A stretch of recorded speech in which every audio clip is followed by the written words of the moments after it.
Well, good morning, guys. Big A coming to you. Look at this from the station camp, Greenway. It's almost dark out here this morning. It's a great day, though. A couple of days before Christmas. Hope you guys are ready. I think I'm ready. I got a few presents to wrap tonight, and outside of that, I'll be ready.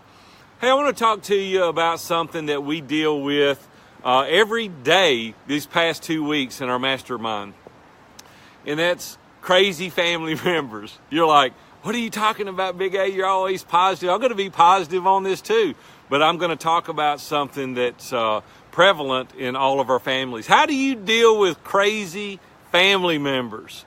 I'm going to tell you something. We've all got crazy family members. Maybe you're the crazy family member. I don't know. But when you have huge families, extended families, you have situations that just presents itself sometimes it's uncomfortable. And I want to talk to you about that a little bit this morning. It causes a lot of stress. And we've seen it cause a lot of stress in the mastermind over the past few weeks. It's like, how do you deal with this? Like, do you go? Do you not go?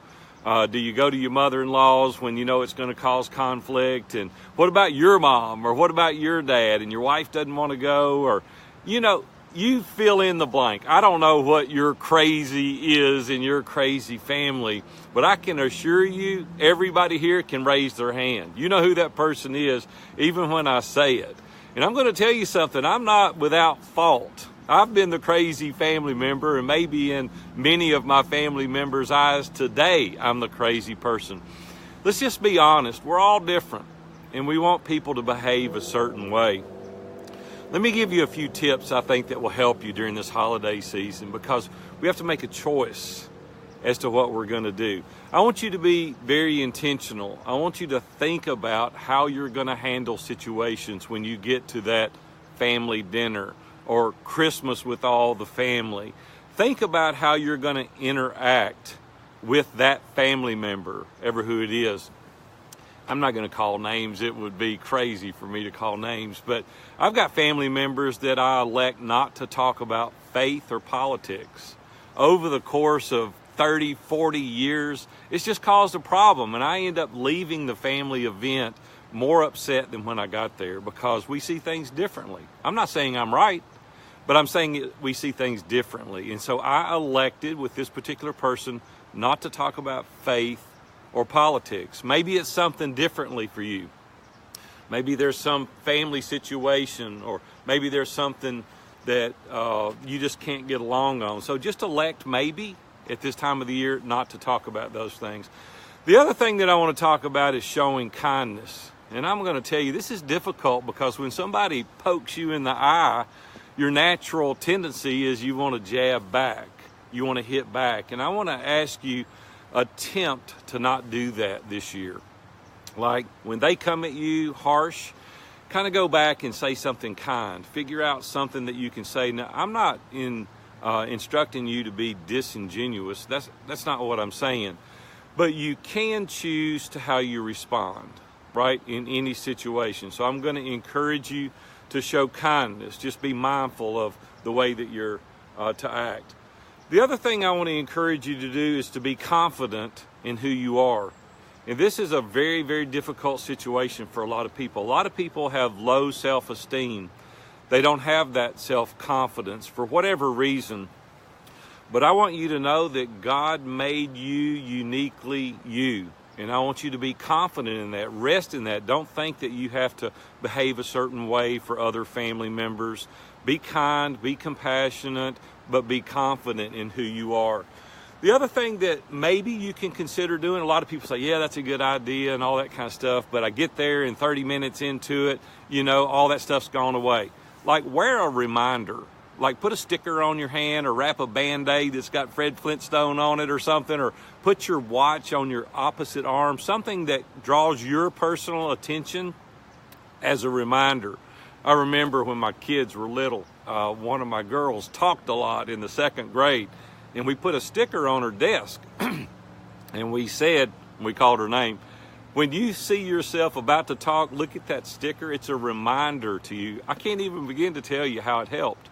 Well, I know it sounds goofy and it sounds, maybe a little bit silly, but wear a reminder. Wear something. Wear a hat, wear your watch on the opposite arm, put a Band-Aid on, whatever it is, to be a reminder during that time that you're away and that you're with the family. Mindfulness. Think about what you're going to say before you say it. It's like, I can't tell you how many times that I wish that I could have taken something stupid that I said back. Now, I'm going to be totally transparent with you. Sometimes my motive was impure. Sometimes my motive was, I want them to know this. Or I'm going to jab kind of low because I know it irritates them. I'm just telling you the truth, okay? You can say, I've never done that, Big A. I'm so disappointed in you. But I'm being honest here this morning. The truth is I've intentionally said some things that I knew would disrupt the conversation, or that I would get my point across, or I would want them to know exactly what I had done, or you fill in the blank for you as well there too. But be mindful of what you're going to say. Kind of take a self-evaluation. Be cautious. Be careful around that person that you don't say the wrong thing for the wrong reason. The other thing that I've learned over the years, I'm almost 60 now. I can't believe how quick time goes. And I'm speaking out of a little bit of experience. Some of you guys that are 20, 30, 40 years old, I want you to maybe learn from the boneheaded, stupid things that I've done personally, and I don't want you to repeat that. So I want you to learn from this experience. But here's the other thing for me is I've had a lack of compassion oftentimes for other people's situation. I wanted to be the focus. I wanted people to recognize this situation in me.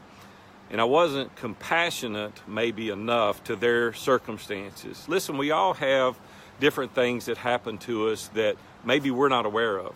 And I'm not defending crazy. I'm not saying that you give them a free pass. But there could be difficulties in their life. It could have been the way they were raised.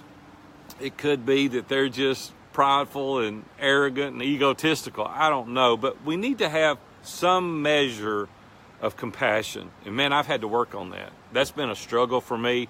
My entire career is showing compassion. I'm like, dude, you need to change and just get over it and pick yourself up and move on and, whatever.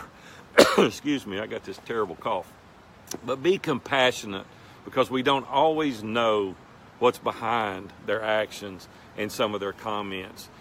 One thing that I found really helpful is sometimes that difficult person has that low self-esteem, and they make comments in a big setting that they maybe wouldn't make in a one-on-one situation.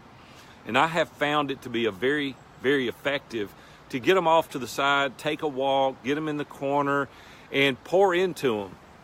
In the book, How to Win Friends and Influence People, they talk about individuals enjoy talking about themselves. Give them that opportunity. Maybe you shut them out. Maybe you don't allow them to talk about themselves sometimes. And when you get difficult people off to the side, one-on-one, sometimes they kind of calm down a little bit. They don't feel like they've got to be the center of attention. They don't feel like that they've got to make a spectacle of themselves in front of the whole family. And they temper that just a little bit. So show some compassion in regards to not talking about yourself, allowing them to talk about themselves, get them off one-on-one. Many, many, many times, the problem has been not with the crazy person in my family, but it's the expectation that I bring to the party or to the dinner or to the family get-together. I want to encourage you to lower your expectations.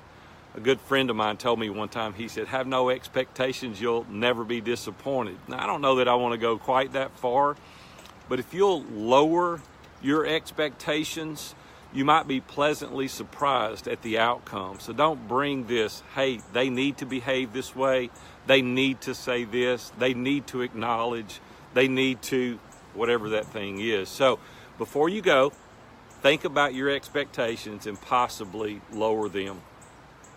I'm a positive person. I've been a positive person my entire life. My glass is always half full, not half empty.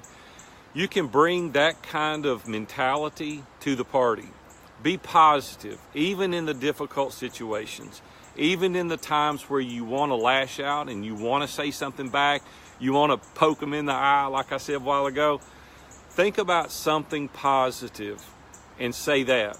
and watch what happens. Now, if they're just an absolute jerk and they're just like nobody likes to deal with, they're not going to come back with anything other than more of the same. But it will help you. Inside of you, you will know that you've done the right thing. Last thing I want to say is I want you to go to this event with the right intentions. I'm just going to tell you, over the course of my life, I have thought, well, I'm going to say this, I'm going to make sure they know this, my intentions are that, whatever it is. But over the years, I've learned that has not served me well, and it won't serve you well either. And I want to encourage you, if you want to have a good relationship with that person, or even if you want to make it through the situation where it doesn't disrupt the family, be sure that you bring good intentions. Honest intentions. Evaluate yourself and think, what is it that I'm going to try to convey? What is it that I'm going to bring? I've done studies, easy studies, not scientific myself, and I've done that. And I leave with a whole different ideal. I leave with a whole different feeling.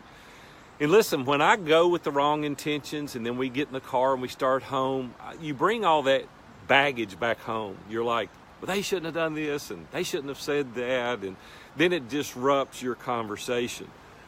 Excuse me. You also infect your own children and your environment around you. But if you go with the positive attitude, you go with the right intentions, when you get in the car, you don't, talk about all the family members, and you have this positive, like, hey, you know what, maybe they're struggling, maybe they're having a hard situation. It teaches your family and your children to have the right intentions, the right motivation, and your ride home will be much more enjoyable. Well, guys, listen, I know there's crazy, crazy, crazy people out there. I get it. I understand it. I've been there. I've been the crazy. You've probably been the crazy as well. But here's what we can do. You go with the right motivation. You go with the right intentions. You go with the right expectations, and it will be amazing at how that family event will turn out. Well, guys, I better get out of here and get my hind end back to work. You guys have a great day. If I don't see you beforehand, have a Merry Christmas. I appreciate each and every one of you. This community is amazing. I'm Big A. I'm coming to you live from the Station Camp Greenway. We'll see you.